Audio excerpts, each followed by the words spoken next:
Today we are talking with Curtis Chong, who is a non-visual access technology consultant. We're having a Zoom meeting and he is sharing his computer screen so that we can know what it is like to experience web content with JAWS, one of the leading assistive technology software products. So let's have a listen. What we're going to talk about here is navigating a web page, an accessible web page, just to demonstrate the typical strategies that a blind person would use if they were running a screen reader, could not see the screen. So what we have here is a schedule for the Bustang web page. So when I'm on a web page, the first thing I look for is a heading. So I jump to the top of the page, North line with Control Home, and I would press the letter H to see if there's any headings on the page at all. Bustang schedules heading level 1.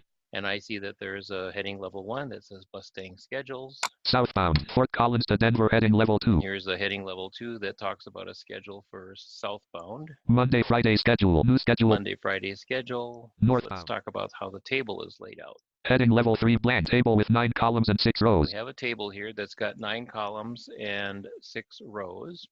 And the strategy that a trained non-visual blind person would use with a screen reader is they would go into table navigation mode using JAWS. Table. And now I can use my up, down, left, and right arrows to navigate through the cells. Downtown From the downtown transit center to Denver Union Station. Route 601, 5:10 a.m. 5:10 a.m. 2. is too early for me, so let's say I want to leave around 8 o'clock. So I'm Route 603, 5:40 a.m. 5:40, still Route too late. 605, 6:10 I'm a.m. basically jumping across the table. Route 607, 6:40. Route 631, 10:30 There a.m. you go. That's a good one. So now I know now that that bus leaves from Downtown Transit Center, 10:30 a.m. 10:30 Row 2. a.m. from the downtown transit center. And now let's see what time it's going to get to Union Station. Harmony US Denver Union Station, 11:55 a.m. Row 5. So that's what we have here is a very nice table where the left column is marked as a row, a row header, so that every item in that leftmost column tells me the station name as I navigate up and down. And as I go left to right, I'm hearing the different route numbers, which matters when I'm buying a ticket. Now, the other thing that blind people will often do is they will look for text on a page, especially if it's a page that you know you want to do something. For example, if I want to go look at northbound stuff, but I can look for the word now. JAWS 5. Let's see if I look for north again. Heading level 2 northbound Denver to Fort Collins. There's the northbound.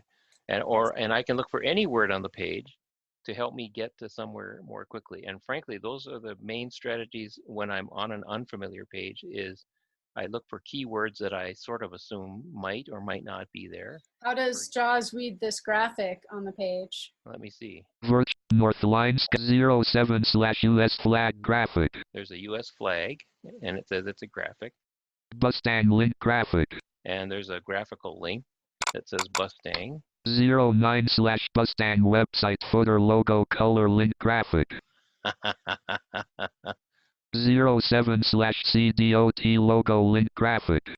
Now, I'm wondering if those graphics are not labeled and what it's giving me is the name of the file. It is a file name. I've seen this commonly in websites. People,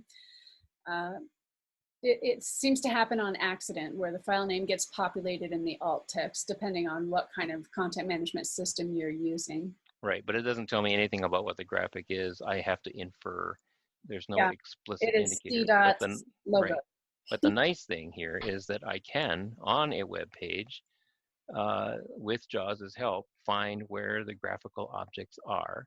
If I cannot interpret the graphical object, but if the object has a string of text associated with it as an alt text or a file name, which some tools will name a very peculiar name with numbers and letters that mean absolutely nothing, right? So that's what the developer would have to do is put alt text on the graphic to let me know what it is. I don't care how the logo looks. I just want to know, yes, it's a logo. Or is it a picture of a seascape or something, right? As you know, I don't need all the descriptions. I just am happy to know that the graphics are there.